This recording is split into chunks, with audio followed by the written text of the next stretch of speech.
돈은 언제 벌 수 있고 생기나, 여기에 대해서 한번 생각해 보겠습니다. 황금만능의 시대에 사는 오늘날은 모든 사람들이 꿈이요 희망이죠. 어떻게 하면 돈을 벌 수 있나, 이게 이제 시상 목표입니다. 그 재물을 얻기 위해서 온갖 방법과 노력을 하지만 돈이 사람을 따라야지 사람이 돈을 쫓아가서는 헛수고에 그치기 일반이죠. 그래서 고대 얘기하기를 재물은 하늘이 주는 것이다 이렇게 했습니다. 노력만 가지고 큰 돈을 모고 부자가 될 수 있지 않아요. 그렇게 사라지지 않습니다. 좀 불만족스럽죠. 그럼 언제 과연 돈이 나에게 따를까? 그것을 알면 인생을 살아가는 데 있어서 예를 든다면 여름을 지나서 가을이 오고 가을이 지나서 겨울이 오죠. 이걸 우리가 철이라고 합니다. 계절. 이런 철을 알 수 있는 그런 것을 모르는 사람들을 철부지라고 합니다. 철들어서 살게 되면 지혜롭기도 하고 인생을 필요 없는 낭비를 하지 않고 알뜰하게 살겠죠. 즉 철부지 소리 듣지 않고 살아갈 수 있는 것입니다. 사람마다 그릇이 다르죠. 부자의 운명을 타고나는 사람들은 때가 오지 않는 시절에는 비록 어렵고 힘들게 살아도 때를 만나게 되면 잘 살게 됩니다. 그러나 가난하고 비난한 사주를 타고난 사람들이 나도 한때 운이 도와서 잠깐이라도 돈을 벌 수 있는 기회는 항상 있어요.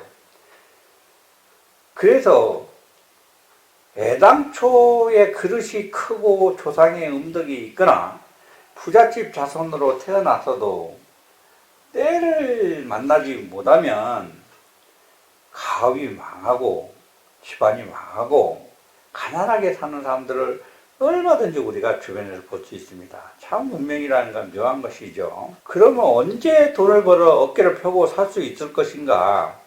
그것을 판단하는 방법은 사실 어렵지 않아요. 단지 모르고 있을 뿐입니다. 재물이 들어오고 모을 수 있는 때는 사주팔자의 용신과 희신운에 해당하는 대운과 연운에서 만나게 되는데 사람마다 그 복의 질량이 다르죠.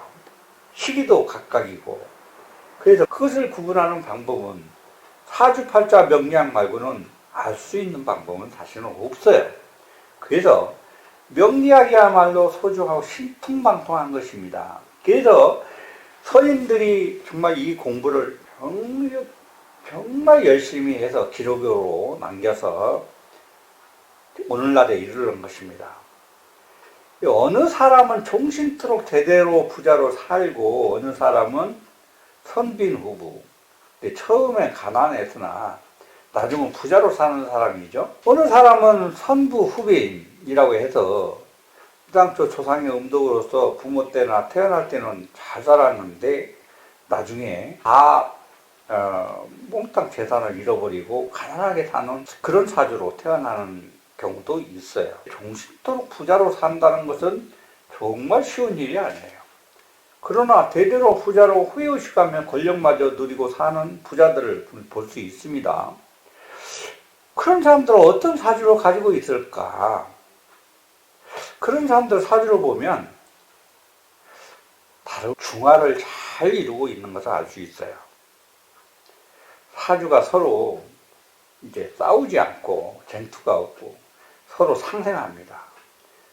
그리고 정신기라고 해서 이런 기가 왕성해요.